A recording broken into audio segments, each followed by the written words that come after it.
Guys welcome back. आज हम करने जा रहे हैं बीबीसी कॉम्पैक्टा का क्लासरूम असाइनमेंट 6th, जिसका टाइटल है e books versus printed books. तो अब हम इसको सबसे पहले रीड करेंगे एज़ यूजुअल, और फिर उसके बाद हम इसके क्वेश्चन आंसर्स को एक एक करके समझेंगे और इनके सॉल्यूशंस देखेंगे। तो वीडियो में मेरे साथ बने रहिएगा और वीडियो को एक लाइक ज़रूर कर दीजिएगा। तो चलिए शुरू करते हैं। I first encountered an e-book illegally. I noticed my colleague reading the latest Harry Potter. I bought my copy, but I wondered about the quality of experience my colleagues had while reading the same book. अब इसमें जो author हैं वो हमें बताते हैं कि मैंने एक ई बुक पढ़ी थी इलीगली। फर्स्ट टाइम जब मैंने एक ई बुक से मेरा सामना हुआ था तो मैंने वो ई बुक इलीगली पढ़ी थी। इसमें बता रहे हैं कि मैंने अपने कलीग्स को नोटिस किया था कि वो वही सेम बुक ऑनलाइन पढ़ने लग रहे थे, तो उनने भी अपनी कॉपी खरीदी, पर उनने सोचा कि उनका एक्सपीरियंस कैसा रहा होगा। इसमें जो ऑथर हैं उनने यहाँ पे मतलब कि ई बुक एडिशन खरीदी थी ऑथर के फ्रेंड्स ने। तो जो उनके मतलब कि और जो ये हैं हैरी पॉटर की बुक ऑनलाइन जैसे उनने खरीदी, ऑथर ने भी फिर खरीदी, अपनी खुद की कॉपी खरीदी ऑथर ने।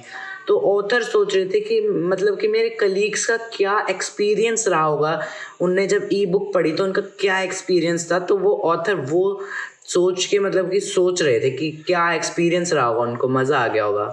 तो इसमें क्या बताते हैं ऑथर आगे, today legal editions of e book are available at the click of a mouse. मतलब आज के दिन लीगल एडिशंस भी अवेलेबल है फ्री में डाउनलोड करने के लिए। क्लिक ऑफ द माउस मतलब कि बहुत आसानी से डाउनलोड हो जाती है। क्लिक ऑफ ए माउस यहाँ पे एक टाइप से ऑथर ने फ्रेज यूज़ करा है यहाँ पे। तो इसमें क्या बताते हैं ऑथर की, and there is a dinky looking hardware rather like the iPod called an e-book reader that usually rapidly changing technology to let you read books in digital formats and online magazines and newspapers। इसमें क्या बताते हैं author की एक dinky looking मतलब कि एक rather मतलब कि आईपॉड जैसा कुछ होता है ई बुक रीडर, उसके अंदर मतलब कि वो आपको टेक्नोलॉजी के थ्रू, आजकल इतनी टेक्नोलॉजी बदल रही है तो आज के दिन वो आपको खुद रीड करके सुनाता है वो बुक। तो ऑथर वो बता रहे हैं। उसके अलावा ऑनलाइन मैगजीन्स और न्यूज़पेपर भी रीड करके बताता है। But newspapers and magazines still exist widely and so do regular books. However as technology becomes accessible मतलब कि एबल टू रीच और एंटर्ड मतलब एक्सेसिबल हो गई, हम उसको एक्सेस कर सकेंगे। To many reading to might to be set to change sorry. तो इसमें मतलब कि क्या बताया गया है कि भले ही अभी रीडिंग न्यूज़पेपर्स और मैगजीन्स बहुत सारे हैं, मगर जैसे जैसे करके ये टेक्नोलॉजी बढ़ेगी तो और जब सबके पास ये रीच करने लग जाएगा, सबके पास ये एक्सेसिबल होगा, तो धीरे धीरे करके इसमें एक बहुत बड़ा चेंज आएगा। तो इसका ऑथर एक आगे एग्जाम्पल देखते हैं। Take for example music, iPod owners seldom buy CDs and in the internet age reference libraries once a must have research access point। इसमें क्या बताते हैं, तुम एग्जाम्पल के लिए म्यूजिक के लिए आईपॉड के यूजर्स को लेके चलो। जो आईपॉड आज के दिन जो आईपॉड ले रहे हैं वो भी कभी पहले उनने सीडीज से ही सुना होगा जब इंटरनेट का एज था। रेफरेंस लाइब्रेरीज उन दिनों में बहुत ज़्यादा रिसर्च एक्सेस पॉइंट रहा होगा। Are almost things of the past मतलब कि ये सब कुछ पीछे का थिंग है। They do exist, thank God for that, but the ease and convenience of accessing information on the internet has made encyclopedia look a bit like dinosaur। तो इसमें क्या बताते हैं ऑथर कि ये भले ही एक्सेस करते हैं, मतलब कि ऑथर यहाँ पे क्या बता रहे हैं कि ये सब कुछ चीज़ें एग्जिस्ट करती हैं और आज के दिन इंटरनेट के ऊपर इतनी सारी इंफॉर्मेशन है जिसने मतलब कि इंसाइक्लोपीडिया को एक डायनासोर जैसा बना दिया। डायनासोर जैसा का मतलब इधर क्या है, मतलब कि बहुत ज़्यादा बड़ा हो चुका है वो साइज में इंसाइक्लोपीडिया। तो अब इधर आगे ऑथर बोलते हैं, in his essay battle of define the future of the book in the digital world, writer Clifford Lynch argues the printed word and particularly its manifestation in the book holds a very special and privileged place in our culture and our society। इधर क्या बताते हैं, जो digital world book है यहाँ पे एक book है the battle to define the future of the books in the digital world, यहाँ पे ये रही बुक, सॉरी। तो इधर इसमें क्या है, उसके जो राइटर है क्लिफोर्ड लिंच, वो क्या बताते हैं, वो आर्ग्यू करते हैं कि जो प्रिंटेड वर्ड्स है, पर्टिकुलरली जो उनके मैनिफेस्ट है उनके बुक के अंदर, वो एक बहुत ज़्यादा स्पेशल और मतलब कि बहुत ज़्यादा प्रिविलेज्ड, मतलब कि जिसको बहुत ज़्यादा फैसिलिटीज़ मिल रखी हो, वो एक जगह है वहाँ पे डिज़र्व करते हैं और वहाँ पे है भी उनकी वो जगह है। तो अब यहाँ पे क्या बताया गया है हमारे कल्चर के अंदर, क्योंकि आपने देखा होगा स्कूल में भी आप पढ़ते हो तो आप बुक से पढ़ रहे हो, मैं भी बुक से पढ़ रहा हूँ, तो ऐसे ही मतलब कि बुक्स का जो है एक बहुत ज़्यादा मायने रखता है। तो अब इस पे मतलब कि बहुत ज़्यादा मायने रखता है बुक्स का। सो ओके गाइस, तो अब उसमें मतलब कि क्या बताते हैं वे कि यहाँ पे हमारा हम मेजर करते हैं, टेस्ट करते हैं, बहुत सी चीज़ें होते हैं, जैसे कि rather than other cultural products such as musical works should be the benchmark against which we measure and test our assumptions and believes about the roles and uses of intellectual property in the new environment. तो इसमें क्या बताया जाता है कि मतलब कि वो एक अलग ही जगह रखते हैं, मतलब कि जो ग्रंथ होते हैं हमारे, आपने देखा होगा जो हॉली बुक्स होती हैं वो अलग ही उनकी जगह होती है, वो ई बुक्स नहीं कंपेयर कर सकते ना। अगर एक हॉली बुक का ई बुक होगी तो वो फील नहीं आएगा। तो यही बताया गया, मतलब कि म्यूजिक भी है, बहुत सी चीज़ें होती हैं एंशिएंट टाइम की, मगर जो एक इसको प्रिविलेजेस मिली हुई है ना वो अलग ही मिली हुई है इसको। तो अब इधर क्या बताते हैं ये कि यहाँ पे कि इसको मतलब कि एक अलग ही है, मतलब कि और इसका मतलब अलग इन्वायरमेंट बना देती है। He goes on to add the most compelling case of for e books are as relatively literally of the printed books is based on greater convenience and ubiquity of access. तो इसमें क्या बताया गया है कि most compiling case for ebooks and relativity literal, मतलब कि जो ई बुक्स का जो एक है वो जमाना तो है, ई बुक्स अच्छी भी होती है, मगर हमारी जो ई बुक्स है वो प्रिंटेड बुक्स की जगह नहीं ले सकती। प्रिंटेड बुक्स अपनी जगह पे, ई बुक्स अपनी जगह पे है। कई चीज़ों में हमारे लिए ई बुक्स के फ़ायदे भी हैं, कई चीज़ों में नुकसान भी, और प्रिंटेड बुक्स का भी वाइस वर्सा।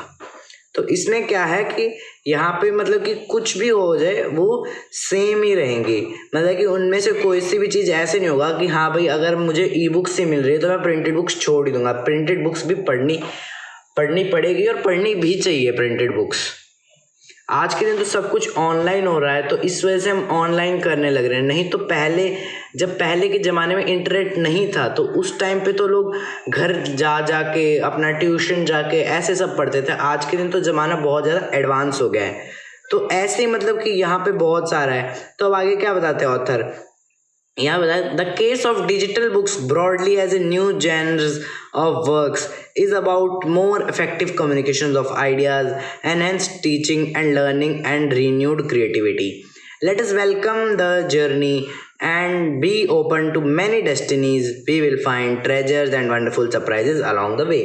तो इसमें क्या बताते हैं ऑथर कि ये एक बहुत अच्छा वे है सीखने का, आइडियाज़ मिलते हैं यहाँ से, मतलब कि एनहेंस्ड टीचिंग का, लर्निंग का, रिन्यूड क्रिएटिविटी का, ये बहुत अच्छा सोर्स है, एक बहुत अच्छी जगह है, ये एक नया एरा है। जो ई बुक्स का एरा है ये एक नया एरा है, जो डिजिटल एरा। तो इसमें मतलब कि ऑथर क्या बताते हैं यहाँ पे, हम मतलब कि वेलकम करते हैं, हम उस नई चीज़ को शुरुआत करते हैं उसका, कि नई चीज़ को हम वहाँ पे आगे बढ़ते जाएंगे। हम इस चीज़ में हमें बहुत सारी डेस्टिनेशंस मिलेंगी, वहाँ पे हमें खजाना मिलेगा, खजाना वंडरफुल सरप्राइज का। यहाँ पे ऑथर क्या कहना चाहते हैं कि मतलब कि हमें नॉलेज मिलेगी और ज़्यादा अच्छा कुछ सीखने को मिलेगा, तो ये बताना चाहते हैं यहाँ पे author. When Gutenberg invented the printing press, perhaps people lamented the loss of an oral tradition, and so it was with e-books and printing.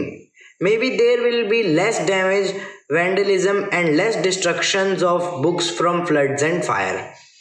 And we might be on to something really exciting. तो जब Gutenberg invite किए गए थे printing press में, मतलब कि Gutenberg ने printing press को इनवाइट किया था, तो वो क्या बोलते हैं कि perhaps people laminate the loss of N oral tradition, मतलब भले ही लोगों को एक ओरल ट्रेडिशन नहीं रह जाएगा, मतलब कि जैसे पहले के ज़माने में हम बुक्स से ही पढ़ते थे, आज के दिन तो बहुत सारे प्लेटफॉर्म्स आ गए हैं, यूट्यूब आ गया है, उसके अलावा बहुत सारी ऐप्स भी लर्निंग देते हैं, ई बुक्स भी होती हैं। तो मगर कि अब ये एक नया ई बुक्स का जो है ये प्रिंटिंग से ज़्यादा एफिशिएंट बताया गया है इधर। तो इसमें क्या बताया गया है ये कि मतलब कि हाँ इससे कम डैमेज होगा ट्रीज़ को, और इससे मतलब कि और भी बहुत सारे हैजार्ड से हम बचेंगे। फ्लड्स एंड फायर में भी इसका कुछ नहीं होगा, ये तो डाटा है तो सर्वर तो जब तक है तो ये तो डाटा रहेगा ही।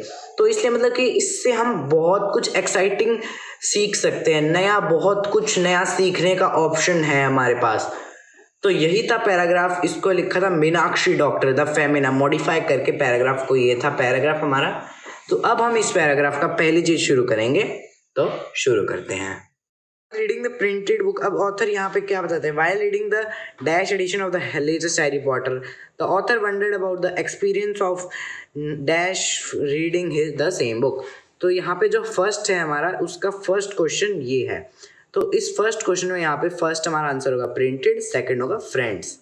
तो उम्मीद है इसके लिए आपको कोई एक्सप्लेनेशन की जरूरत होगी नहीं, क्योंकि ये सबसे ट्रिकी क्वेश्चन था। सच बोलो तो इस पूरे इसका चैप्टर का सबसे ज़्यादा ट्रिकी क्वेश्चन यही था, क्योंकि इसके अंदर आपको इतना ज़्यादा कन्फ्यूजिंग लगेगा कि मतलब कि आपको लगेगा कि ऑथर प्रिंटेड बुक भी पढ़ रहे हैं, आपको लगेगा ऑथर प्रिंट ऑनलाइन बुक भी पढ़ रहे हैं, मगर नहीं, इसमें जो असली आंसर है प्रिंटेड बुक्स है।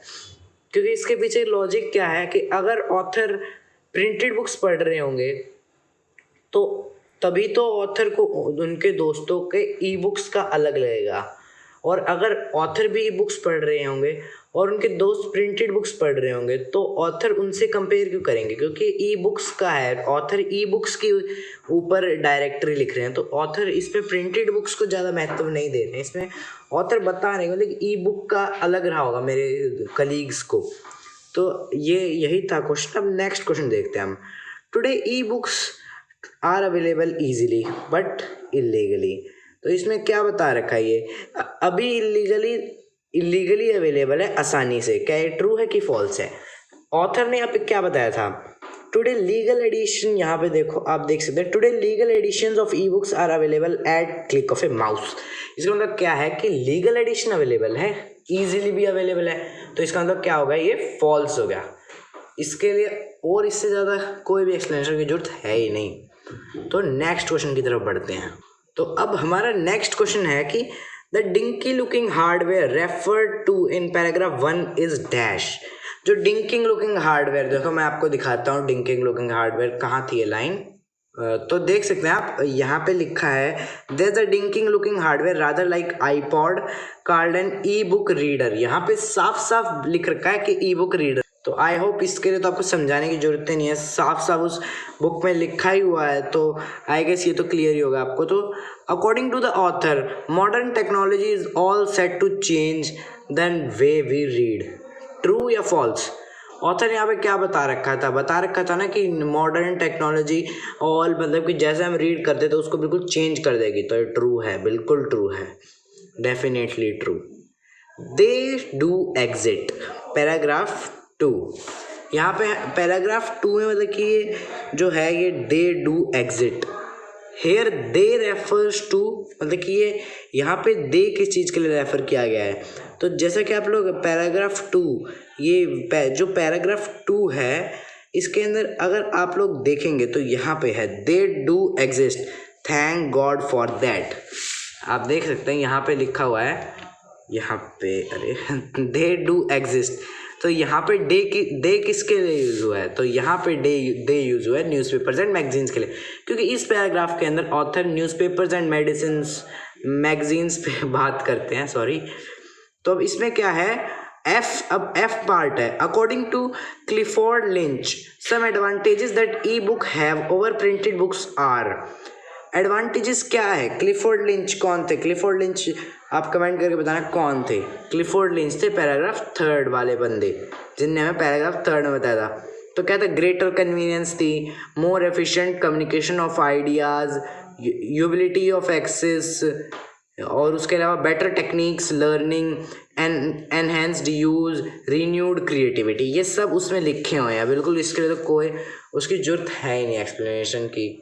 तो अब हम आगे बढ़ते हैं नेक्स्ट सेट की तरफ। तो अब नेक्स्ट में क्या है, I bought my copy, paragraph 1, what copy is the author talking about. So यहाँ पे ऑथर क्या बोलते हैं, I bought my copy, what copy is author talking about. ये तो हमने फर्स्ट क्वेश्चन में पढ़ा ही था। तो ऑथर टॉक कर रहे ए printed copy of Harry Potter के बारे में। The author has used the expression look bit like dinosaur. Paragraph 2 last line बताया था मैंने आपको इसका आंसर पैराग्राफ एक्सप्लेन करते वक्त ही। तो इसका आंसर क्या होगा, will become huge in size. मैंने आपको बताया था इसका आंसर। अब है let us welcome the journey. Paragraph 3 what journey is referred to here, journey into the world of e books. ये मैंने आपको पैराग्राफ एक्सप्लेन करते समय बताया था, अगर आपने सही से सुना हो तो आपको याद होगा। In the author's opinion what tradition will be lost in with the popularity of e books. So author के ओपिनियन में कौन सा ट्रेडिशन लॉस्ट हो जाएगा जब ई बुक्स आ जाएंगे।